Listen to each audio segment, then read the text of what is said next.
আল্লাহ সুবহানাহু বলেছেন লিয়াজজিয়াহুমুল্লাহু আহসানা মা আমিলু, আল্লাহ তাআলা তাদেরকে সর্বোত্তম আমলের উপর ভিত্তি করে আল্লাহ তাআলা তাদেরকে সওয়াব দেবেন। যেমন ধরেন আপনি নামাজ পড়ছেন, একটা এক্সাম্পল দিচ্ছি, আপনি যুগ যুগ ধরে আপনি তো 50 বছর ধরে বা 40 বছর নামাজ পড়েছেন, কোন একদিনের নামাজ আপনার এত অসাধারণ লেভেলে ছিল, গোটা নামাজটা জুড়ে কেবল আপনি কাঁদছেন আল্লাহর কাছে, আল্লাহ তুমি আমার মাফ করে দাও, আমার পিতামাতাকে ক্ষমা করে দাও, আমার ইবাদত কবুল করে নাও, আমার অন্তরে তাকওয়া তৈরি করে দাও। এই যে আপনি এত মজা করে সেদিন নামাজ পড়ছেন, আল্লাহ বললেন যাও তোমার 40 বছরের সকল নামাজ এই স্টাইলই হয়েছে বলে আমি তোমার আমলনামায় লিখে দিলাম। আপনি ভাবতে পারেন যে আপনি কিন্তু এরকম নামাজ জীবনে কোনোদিন পড়েন, কিন্তু একদিনই পড়ছেন। ও আল্লাহ বলেন যাও তোমার অতীতের সব আমল বা তোমার সকল আমল এইরকম স্টাইল হয়েছে বলে আমি আমলনামায় লিখে দিলাম। এবং তার উপর ভিত্তি করে কি আল্লাহ তাআলা এবার আপনাকে পুরস্কার প্রদান করবেন। সবচেয়ে ভালো যেটা ছিল আমলটি, ওইটার উপর ভিত্তি করে আল্লাহ তাআলা আপনাকে পুরস্কার প্রদান করবেন।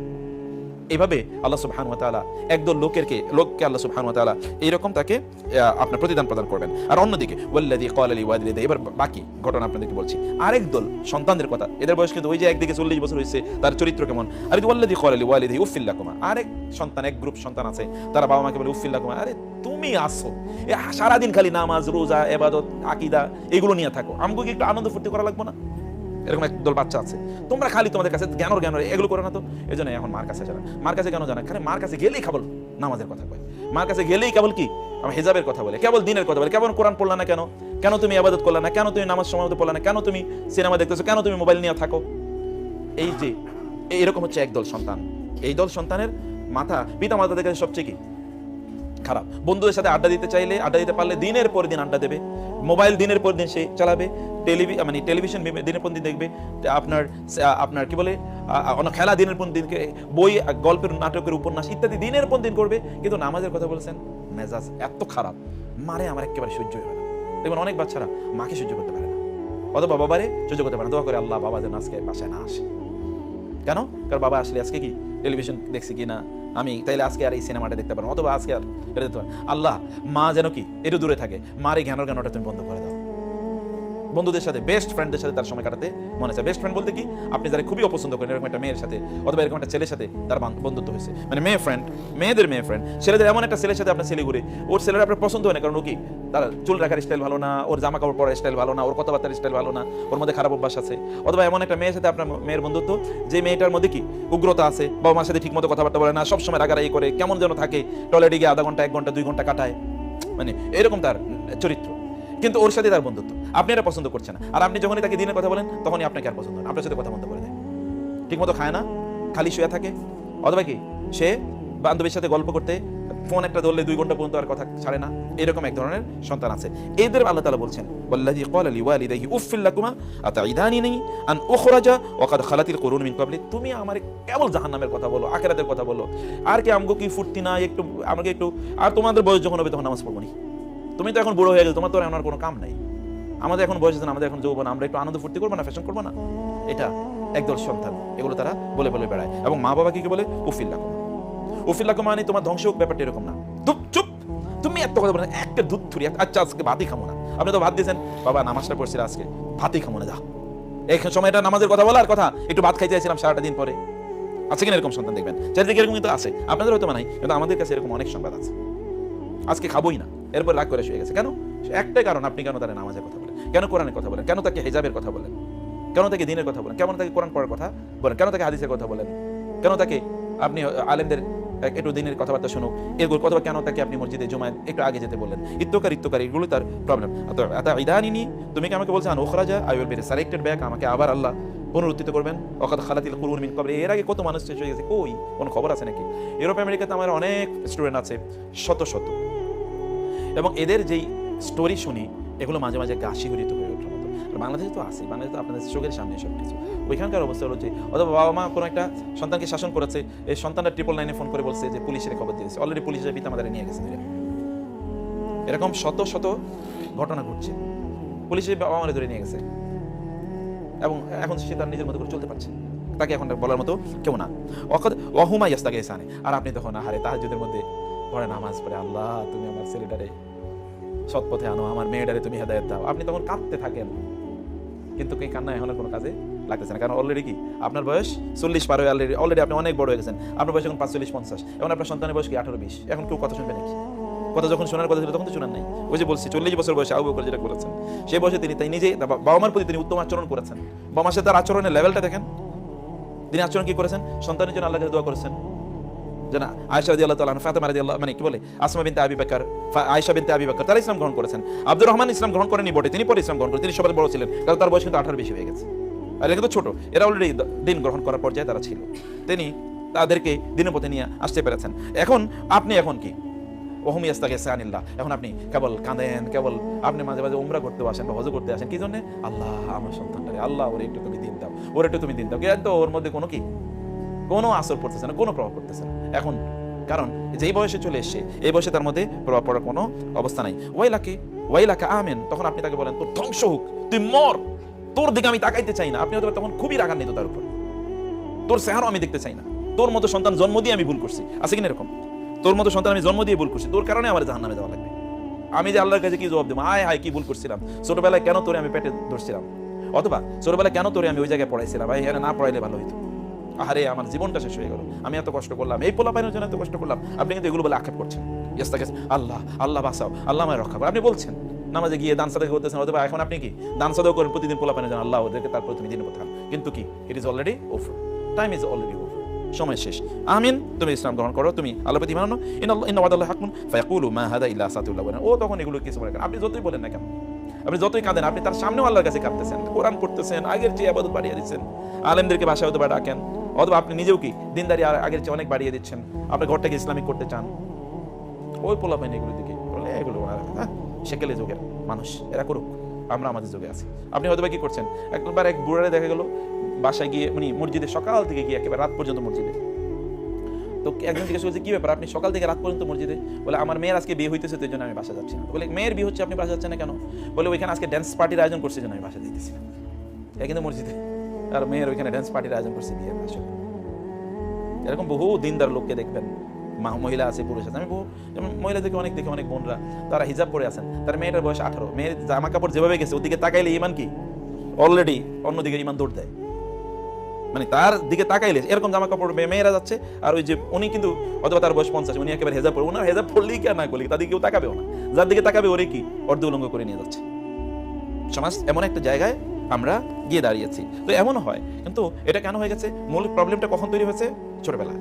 মূল সমস্যাটা কোথায়? ওই 40 বছর বয়সে যখন আপনি বিয়ে করেন, তখন আপনি 25 বছর বয়সে বিয়ে করলেন, তখন আপনার সন্তান হবে অথবা 2-3 বছর পরে বা হলো, আরো 25 থেকে 30 বছর বয়সে আপনি বিয়ে করেন, যেটা বললাম আর কি আমাদের এখন কালচার হচ্ছে, তখন আপনার বয়সের সন্তানের বয়স 6-7 বছর, আপনি তাকে ট্রেনিং এর মধ্যে আপনি আনতে পারছেন। কিন্তু এরপরে তো অলরেডি এটা যখন আপনার ইয়ে থেকে সরে যাবে, তখন আপনি করতে পারবেন না। উলাইকাল্লাযিনা হাক্কা আলাইহিমুল কাওলু ফি উমামিন ক্বাদ খালাত মিন ক্বাবলিহিম মিনাল জিন্নি ওয়াল ইনসি ইন্নাহুম কানু খাসিরিন। কিন্তু এখানে দুইটা ঘটনা ঘটে যায়। একটা হচ্ছে পিতামাতা তারা খুব তারা বিপর্যস্ত অবস্থায় থাকে, আর যে সন্তানরা পিতামাতার প্রতি এইরকম আচরণ করেছে, পিতামাতা কেবল তাদেরকে দিনের কথা বলেছে, কিন্তু পিতামাতার সাথে তাদের আচরণটা কেমন ছিল? খুবই রাফ। আর ওইদিকে পিতামাতা দিন বিরোধিতা করেছে, কিন্তু তারপরে পিতামাতার সাথে তাদের আচরণ কেমন ছিল? খুবই ভালো। আবু বকর রাদিয়াল্লাহু তাআলা অথবা আবু হুরায়রা, পিতামাতা ইসলাম কিন্তু গ্রহণ করে নাই, বরং ইসলাম বিরোধিতা করেছে, কিন্তু তারপরও তারা ইসলাম গ্রহণ করার পরেও পিতামাতার সাথে তাদের আচরণ ছিল ভালো। আল্লাহ তাআলা তাদের কারণে তাদের পিতামাতাকে মুসলিম বানিয়েছেন। আর এই সন্তানের পিতামাতা ভালো, কিন্তু সন্তান কি খারাপ। সন্তান দিনের পিতামাতা দিনের কথা বলছে, কিন্তু সন্তান দিনের কথা শুনছে না। আল্লাহ তাআলা বলছেন এই সন্তানদের কি হবে? উলাইকাল্লাযিনা হাক্কা আলাইহিমুল কাওলু ফি উমামিন ক্বাদ খালাত মিন ক্বাবলিহিম মিনাল জিন্নি ওয়াল ইনস। এরা জাহান্নামে যাবে, এই পিতামাতা, এই সন্তানরা। একদিকে তারা জাহান্নাম, অন্যদিকে ইন্নাহুম কানু খাসিরিন, এরা এই দুনিয়াতে কি ক্ষতিগ্রস্ত। দুনিয়ার প্রত্যেকটা পদক্ষেপে প্রত্যেকটা পদক্ষেপে এরা ক্ষতিগ্রস্ত হবে, এরা ব্যর্থ হবে, এরা বিপর্যস্ত হবে, এদের কোনো সফলতা থাকবে না দুনিয়ায়। এই সন্তানরা দেখবেন, যে সন্তানরা পিতামাতার সাথে উত্তম আচরণ করে না, এদের দুনিয়াটা পুরো জাহান্নামে পরিণত হয়ে যায়। যে সন্তানরা পিতামাতার সাথে ভালো আচরণ করেছে, তাদের দুনিয়াতে আল্লাহ সুবহানাহু ওয়া তাআলা তাদেরকে জান্নাতের সুখ দেন, জান্নাতের উপলব্ধি তারা দুনিয়ার মধ্যেই পায়। তাহলে কি হলো? পিতামাতার সাথে আচরণের দুইটা দৃষ্টিভঙ্গি এখানে আল্লাহ সুবহানাহু ওয়া তাআলা বললেন। এবং ওয়ালিকুল্লিন দারাজাতুম মিম্মা আমিলু ওয়ালিউওয়াফিহুম আমালাহুম লা ইউজলামুন। এদের প্রত্যেকেরই পিতামাতা যে ইবাদত করেছে তাদের জন্য তারা সওয়াব পাবে, সন্তানরা যা করেছে তাদের জন্য তাদের বিপর্যয়ের মধ্যে তাদেরকে পড়তে হবে। কিন্তু আমাদেরকে মনে রাখতে হবে যে আমাদেরকে কিন্তু মানে সময়টা কিন্তু আমাদের আগেই। আপনি কেবল মনে করলে চলবে যে আপনি ভালো মানুষের জন্য আপনার সন্তান ভালো হবে, এটা মনে করার কোনো কারণ নেই। আচ্ছা বলেন তো, নূহ আলাইহিস সালাম কি নবী না? নূহ আলাইহিস সালাম কি নবী ছিল কিনা? তো তার সন্তান কি করেছিলেন? তার সন্তান কি ইসলাম গ্রহণ করেছে? না, সে তো ইসলাম গ্রহণ করেন নাই। আবার ইউসুফ আলাইহিস সালামের বাবাকে ইয়াকুব আলাইহিস সালাম না, তিনি নবী না? শুধু কি নবী, তিনি কার ছেলে? ইব্রাহিম আলাইহিস সালামের নাতি, ইসহাক আলাইহিস সালামের ছেলে। কিন্তু তার ছেলেরা মিলে ইউসুফ আলাইহিস সালামকে অন্য ভাইকে হত্যা করার জন্য কূপে নিক্ষেপ করেছে না? শুধু কি কূপে নিক্ষেপ করেছিল, বাপের কাছে তো অব্যাহতভাবে মিথ্যা বলে গেছে যে না না ওরে নেকড়ে বাঘ তাকে খেয়ে ফেলেছে, আমরা মিথ্যা বুঝলি না, তুমি আমাদেরকে বরং বিশ্বাস করো না, কত কথাবার্তা।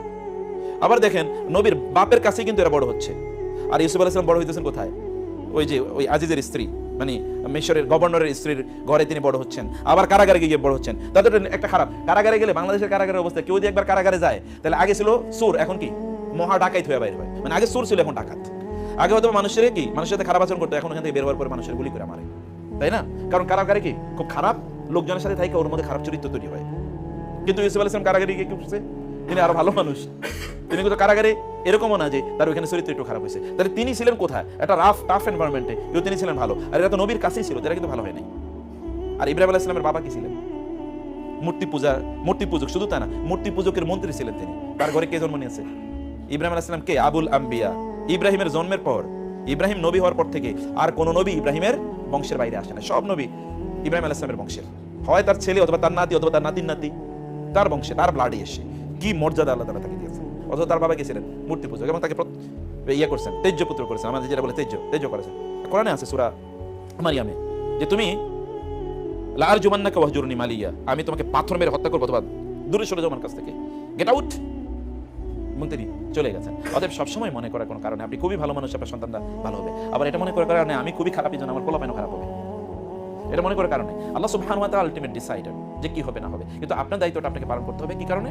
কারণ নাইলে আপনাকে জবাবদিহি করতে হবে, শেষ মতো গিয়ে আল্লাহর কাছে আপনাকে জবাবদিহি করতে হবে। আর এই জবাবদিহি করার যখন ওদের বয়স, যখন তারা বালেগা হয়ে যাবে, তখন তাদের সিদ্ধান্ত তাদের, এবং ওই সময় আপনার প্রতি মানে তাদের আচরণ যা হবে তার উপর তাদের দুনিয়ার সফলতা নির্ভর করবে। আখিরাতের সফলতা তাদের কাজের উপর নির্ভর করবেই, তারা কি করছে। কিন্তু আপনার সাথে তাদের আচরণের উপর ভিত্তি করে তাদের দুনিয়ার সফলতা নির্ভর করবে। ওরা দুনিয়া কিন্তু ক্ষতিগ্রস্ত হবে তারা যদি পিতামাতার সাথে খারাপ আচরণ করে। একবার ছোটবেলা গল্প শুনেছি আর কি। গল্পটা হলো যে এক ছেলে তার বাবাকে মারছিল, তো মারতে মারতে ঘর থেকে বের করে নিয়ে গেছে একটা জায়গায়। তখন এবার বাবা বলতেছে ছেলেরে, আর মানিস না, এতে যে আর দূরে নিস না। বলে মানে কি? বলে আমি আমার বাপের মারতে মারতে এখানে আনছিলাম, অতএব তুই আমার এর চেয়ে বেশি নিস না। বুঝতে পেরেছেন? আপনি যা করবেন you will be samely treated. আপনি যা করবেন পিতামাতার সাথে, আপনার সন্তান আপনার সাথে তার চেয়ে খারাপ করবে। বসে থাকেন, দেখেন না কয়েকদিন পরে হুবহু তা করবে, এর চেয়ে এক ফোঁটো কম করবে না, বরং এর চেয়ে বেশি করবে। অতএব তাদেরকে ছোটবেলায় তাদেরকে ঠিক করার জন্য আমাদেরকে দায়িত্ব নিতে হবে। আমি আজকে সকালে এই আয়াতগুলো পড়ছিলাম, আর আমি খুব মানে আমার অন্যরকম ফিল হচ্ছিল। সারাদিনই আয়াতগুলো নিয়ে আমার মাথায় আসতেছিল যে আল্লাহু আকবার, আল্লাহ সুবহানাহু ওয়া তাআলা কি ফিলোসফি, দেখেন কি দর্শন কোরআনের। আমি দিস ভাই, আমি তো জানি না, আমি কোরআন পড়াই, কোরআনিক অ্যারাবিক পড়াই, কোরআনে গ্রামার পড়াই, কোরআন নিয়ে অনেক ধরনের কোর্স পড়াই আমি অনলাইনে। আমার স্টুডেন্টদের মধ্যে অধিকাংশ হচ্ছে মহিলা, মোস্ট অফ দেম, এবং তারা এত ভালো পারেন আলহামদুলিল্লাহ। তো আপনারা কোরআনটাকে বুঝেন, কোরআনের কাছে আসেন, কোরআন দর্শনটা ধারণ করার চেষ্টা করেন, ইসলামকে ধারণ করার চেষ্টা করেন। এবং বয়স যাদের 40 হয়ে গেছে অলরেডি, আপনারা দ্রুত আল্লাহর কাছে আত্মসমর্পণ করেন যদি আপনাদের নিজেদেরকে বাঁচাতে চান, আপনাদের পরবর্তী জেনারেশনকে বাঁচাতে চান। আল্লাহ সবাইকে অনেক অনেক কল্যাণ দান করুন, এবং আল্লাহ সুবহানাহু সবাইকে অনেক ভালো রাখুন। আমিন। হাদা ওয়া সাল্লাল্লাহু সুবহানাহু ওয়া তাআলা নবিনা মুহাম্মদ ওয়া আলিহি ওয়া সাহবিহি আজমাইন। সুবহানাকাল্লাহুম্মা ওয়া বিহামদিকা আশহাদু আল্লা ইলাহা ইল্লা আনতা আস্তাগফিরুকা ওয়া আতুবু ইলাইক। কোন প্রশ্ন থাকলে জাযাকাল্লাহু খাইরান। কথা ঠিক, কারো আমলের জন্য কাউকে জবাবদিহি করতে হবে না বটে, কিন্তু কারো আমলের প্রভাব কারো উপরে কি প্রভাব পড়ে, জবাবদিহি করতে হবে না কিন্তু প্রভাব পড়ে। যেমন আমি হারাম খেলাম, আমার সন্তানরা হারাম খাওয়ার সন্তানরা খুব দিনদার হবে, আল্লাহ হবে, এটা কি হয় না। কারণ আমার সন্তানদেরও তাদের যেই দায়, এই দায় কিন্তু ওরা বালেগ হওয়ার আগ পর্যন্ত আমার। ইন্নাল্লাহা সাইলুল কুল্লা রাইন আম্মা ইসতারাহু।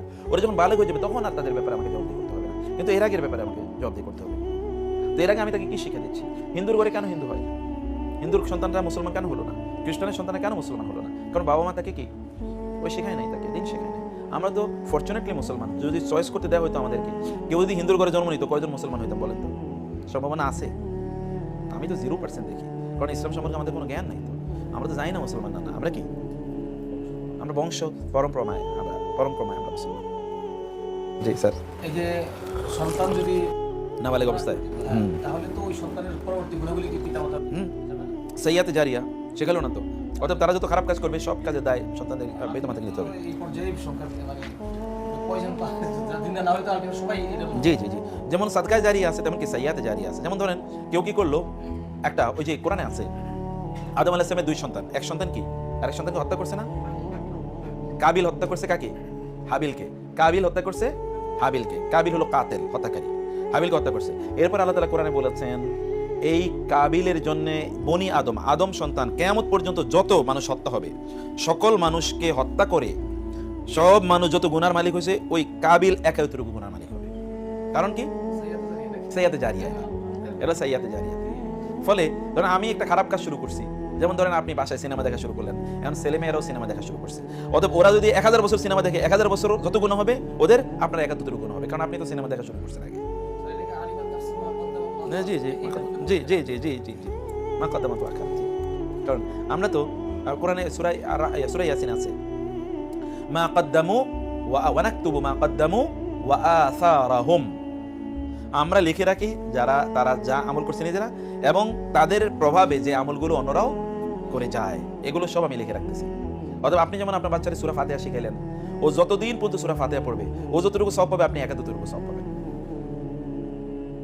আপনি তাকে আল্লাহকে শেখান, তাহলে ও যতটুকু আল্লাহর নাম স্মরণ করবে, ও যদি 1000 বার আল্লাহর নাম স্মরণ করে, ও 1000টা সওয়াব পাবে, আপনি 1000টা সওয়াব পাবেন। এই জন্য বাবা মার তাদের একদিকে তাদের সুযোগ আছে, আবার তাদের জন্য চ্যালেঞ্জও আছে। আমি তো বাড়ি থেকে শুনছি হজ করলে পর্দা বেশি পাবো। হ্যাঁ তাতে অনেক বেশি পাবো। জি। আমার জন্য স্ত্রী নাই, স্বামী নাই, দুইটা নাই, আমি বিয়ে দিয়েছি। আমার সংসারে একেবারে আমার বাড়িতে পূজা করে এই ব্যাপারে কি আছে? আপনি যদি প্রয়োজন হয় আপা, তাহলে আপনি বাইরে যাবেন, অপ্রয়োজনে যাবেন না। যত কম যাওয়া যায় সেটা করবেন। কোরআনে আল্লাহ বলেছেন ওয়াকারনা ফি বুয়ুতিকুন্না ওয়ালা তাবাররাজনা তাবাররুজাল জাহিলিয়াতিল উলা, তোমরা ওয়াকারনা ফি বুয়ুতিকুন্না, নারীদেরকে বলেছেন। ওয়াকারনা এটা কিন্তু নারীদের জন্য এই শব্দটা। ওয়াকারনা, the women should stay inside their house, নারীরা তাদের বাসায় থাকবে, ঘরের মধ্যে। ওয়ালা তাবাররাজনা, আর তোমরা বের হইও না তাবাররুজাল জাহিলিয়াতিল উলা, জাহিলি যুগে নারীরা যেমনি ভাবে বের হতো। জাহিলি যুগে নারীরা কেমনে বের হতো? শুধু মানে জাহিলি যুগের নারীদের শুধু গলাটা দেখা যেত। কি দেখা যেত?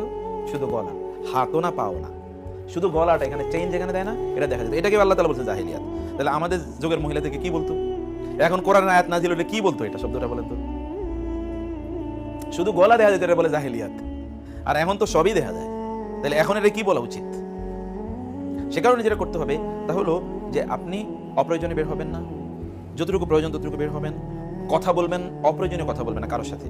মহিলা যেটা, এই যে বোনদেরকে আমি বলি, এই যে বাজারে দোকানে গিয়ে বলেন না ভাইয়া এটার দাম কত, ও আপনার ভাইয়া কবে থেকে হয়েছে? ও তো বিক্রেতা, ওরা আপনি ভাইয়া কেন বলেন এবং ওর সাথে রসালো গল্প কেন করেন? এটা কিন্তু পার্সোনালিটির ইস্যু, এটা পার্সোনালিটির ইস্যু। আমার নারীদেরকে তো আমি কথা বলতে কেমন তুলে দেবো না। ও ভাই ভাইয়া কি, ও তো বিক্রেতা, ওর সাথে গল্প করে কি আছে? দাম কত বলো, আপনার পছন্দ হলে কিনবেন, না নাই, আর তার জন্য খোঁজ গল্প নাই। আপা আপনারই দেখে আমি দাম কমাইছি, আপনারই দেখে কেন ও দাম কমাইছে? আপনি কি তার মানে এটা বন্ড? আমি ও আপনার সাথে গল্প করতে চাই, বলার দরকার নেই। ব্যাস, এক বিজনেস টক, মানে কথা যতটুকু ততটুকুই, এটা করতে পারবা। আর যদি বাজারে যেতে হয় তাহলে সে সকল বাজারে যাবেন যেখানে পুরুষদের আনাগোনা কম, সেরকম জায়গা। ফ্রি থেকে কিনবেন আপা, জান্নাত আমাদের জন্য বেশি জরুরি। মানে একটা এক্সাম্পল বলছি আর কি, এক্সাম্পল বলছি। যেমন হতে পারে, মানে বাজারে যাওয়া তো আর হারাম না, আপনার যেতেও হতে পারে, কিন্তু আপনি যেমন ধরেন আপনি যাবেন হলো যেমন ফেরিওয়ালার কাছ থেকে আপনি কিনলেন, বাসার কাছে যারা আছে এরকম জায়গা, এবং যত কম যাওয়া যায়, একবার যখন যাবেন তখন একবার বেশি জিনিস আইটেম কিনে নিয়ে আসবেন। কথা মানুষের সাথে কম বলতে হবে, আর পরিপূর্ণ হিজাব নিয়ে যেতে হবে, কারণ নারীদের কণ্ঠের মধ্যেও সিডাকশন আছে। আমার বহু ছেলে স্টুডেন্ট আছে, ওরা বলে যে স্যার ওই মেয়ের কণ্ঠ শুনে আমি তার জন্য বিল্লা হয়ে, মানে কি ফিদা হয়ে গেছি। এরকম কত ঘটনা আছে যে ফিদা হয়ে শুধু কণ্ঠ শুই না। আমার কাজিন আছে, একজন যারা বিয়ে করছে, এরা দেখলে কারো পছন্দ হইবে না, কিন্তু আমি বললাম কেন? বলে ওর কণ্ঠটা আমার কাছে একেবারে পাগল করা, তাই না? কণ্ঠ, কারণ নারীদের কণ্ঠের মধ্যে সিডাকশন আছে, সিডাকশন মানে এর মধ্যে এক ধরনের মাদকতা আছে। তো সেই কারণে কি হচ্ছে, আল্লাহ তাআলা এভাবে তৈরি করে দিয়েছে, নাহলে তো পোলাপান লালন পালন করতে পারবে না, না তো সংসার টিকবে না। আর যার মধ্যে আল্লাহ তাআলা যেই আকর্ষণ তৈরি করে দিয়েছে, সেই জন্য কম বলতে হবে না। বক্সিয়া দিতেন, হায় হায় রে আল্লাহ, কত দিয়েছে। কোরআন শরীফ বক্সিয়া দেয়া যায় না, কোরআন শরীফ বক্সিয়া দেয়া যায় না। যিনি কোরআন পড়ছেন উনি এটার সওয়াব পাবেন। এটা কারে বক্সিয়া দেবে? বক্সিয়া দেবে কাকে? হ্যাঁ, এই আমাদের দেশে আছে, এটা একটু বক্সিয়া দেবে কারে? রাসূলের বক্সিয়া দেবে। রাসূলের কি ইবাদত আমলের কম আছে নাকি? এই যে আমরা যদি এখানে বসে বসে আমরা যত কথা বললাম, এই সবগুলো কথা আমরা যতটুকু সওয়াব পাইছি, রাসূল একা ততটুকু সওয়াব পাইছে। এই পৃথিবীতে যত ইবাদত হয়, সকল ইবাদতকারীরা যত সওয়াব পায়, রাসূল সাল্লাল্লাহু আলাইহি ওয়াসাল্লাম একা কি এতটুকু সওয়াব পান? কেন পান? কারণ উনি কি ওই সাদকায়ে জারিয়া, তো উনি সব ভালো কাজের পথ দেখাইছে। অতএব যত মানুষ ভালো কাজ করবে তারা সবাই মিলে যত সওয়াব পাবে, একা তিনি ততটুকু সওয়াব পাবে। অতএব এটা উনি তেলাওয়াত করছে। স্যার একটা বিষয়, মহিলাদেরকে যেটা আছে না, ওনারা যে সালাত পড়ে, অধিকাংশ মহিলারা সালাত পড়ে এই যে পায়ে মোজা আছে, এটা দিয়ে আচ্ছা, আমাদের শুনেন, আমাদের কিছু ভিডিও আছে, আপনারা আমাদের পেজে কিছু ভিডিও, চমৎকার চমৎকার ভিডিও পাবেন। যেমন মহিলাদের তাদের নামাজের ক্ষেত্রে তাদের কি করতে হবে, নামাজের ক্ষেত্রে তাদের পা কিন্তু ঢেকে রাখতে হবে, অথবা এই জন্য কি পড়বেন আপনারা কিন্তু এই যে ইয়ে পড়বেন যেটাকে বলা হয় গাউন, এটাকে এখন কি যেন বলে জিলবাব, জিলবাব কোরআনের ভাষা হলো জিলবাব। ইউদিনিনা আলাইহিন্না মিন জালাবি, মানে কোরআনের নির্দেশ, তারা যেন তাদের শরীরে একটা জিলবাব ঢেলে দেয়। জিলবাবটা একেবারে পায়ের নিচ পর্যন্ত যাবে। এখনকার ফ্যাশন হলো কি পোলাপাইন, ছেলে পোলাপাইনের কাপড় মাটিতে মানে লেসরায়, লেসরা নাকি কি বলে এটা চেঁচড়ায়, আর মেয়েদের কি কাপড় উঠতে উঠতে একেবারে হাঁটু পর্যন্ত উঠে গেছে। মানে জাহিলিয়াত আইয়ামে জাহিলিয়াত কাকে বলে? অথচ মেয়েদের কাপড় কি থাকবে? হাদিসে এসে রাসূলুল্লাহকে একজন নারী জিজ্ঞেস করলেন কতটুকু থাকবে, তিনি বললেন এই যে টাকনু আছে না, টাকনুর নিচে কি এক বিগত, টাকনুর নিচে এক বিগত মানে মাটির সাথে হ্যাঁসড়িয়ে নিয়ে যাবেন তারা তাদের কাপড় মাটির সাথে। এটা হচ্ছে তার আভিজাত্য, এটা হচ্ছে অভিজাত নারীদের কাজ। আর পুরুষদের আভিজাত্য হলো তার টাকনুর উপর তার কাপড় থাকবে, টাকনুর, এটা হচ্ছে তার অভিজাত পুরুষের কাজ, এদের ব্যক্তিত্ব আছে, এরা পুরুষ। আর বাকিগুলো যাদের টাকনুর নিচে যে সকল পুরুষদের কাজ এগুলো হাফ লেডি, হাফ লেডি পর্যন্ত এরা অর্ধেক মাইয়া হয়ে গেছে। আর আর আর দুই নম্বর বিষয় হচ্ছে যে আপনাদের এই যে হাতে কিন্তু আপনার মোজা পরে সালাত আদায় করতে হবে, আদারওয়াইজ এই যে আপনার জিলবাবের নিচে কাপড় রাখতে হবে। চুল যদি দেখা যায় মহিলাদের, তাদের কিন্তু নামাজ হবে না। ধরেন আপনি এমনভাবে নামাজ পড়ছেন যে 2-3টা চুল বাইরে হয়ে গেছে, তাহলে এই নামাজ আবার পড়া লাগবে, নামাজই হবে না। চুল স্যার অথবা চুল এসে দেখেছে কাঁধ, এই যে কাঁধ টাত তো বললাম, চুলই যদি বাইরে থাকে তাহলে নামাজ হবে না। তাহলে কাঁধ বাইরে থাকলে নামাজ হবে নাকি? কাঁধ অথবা গলার এই দিক দিয়ে বাইরে হয়ে রয়েছে, নামাজই তো হবে না তার। আর নামাজের অনেক মাসলা মাসাইল আছে যেগুলো আপনারা অথবা জানেন না, এগুলো আপনাদের জানা দরকার, আস্তে আস্তে জানতে হবে। সলাতের উপর বই আছে, আমার একটা বই আপনার ওই যে ইয়ার যেটা আলবানী রহমুল্লাহর যে বইটা, এই বইটা আমার মনে হয় ছোট আকারে লেখেন রাসূলুল্লাহ সাল্লাল্লাহু আলাইহি ওয়াসাল্লামের নামাজ একটা দিয়েছি। ফাইন, ওই যে আমগো ইয়ে বেটা মাকে সবেটা, হ্যাঁ ওটা ভালো, ওটা পড়ে দিতে পারেন, এক্স্যাক্টলি পড়ে দিতে পারেন। এগুলো একটু আপনারা পড়বেন, পড়ে এগুলোর উপর ভিত্তি করে আপনারা আপনাদের ইবাদতগুলো সেভাবে করার চেষ্টা করেন। নাহলে ধরেন নামাজ পড়ছি, ওদের নামাজ হচ্ছে না। কারণ আমাদের মহিলারা কিন্তু দিনের সম্পর্কে ভালো জ্ঞান জানে না। ওই দিন আমার একজন টেলিভিশনে প্রশ্ন করছে যে সুন্নত নামাজের জন্য ওযু করা লাগবে কিনা।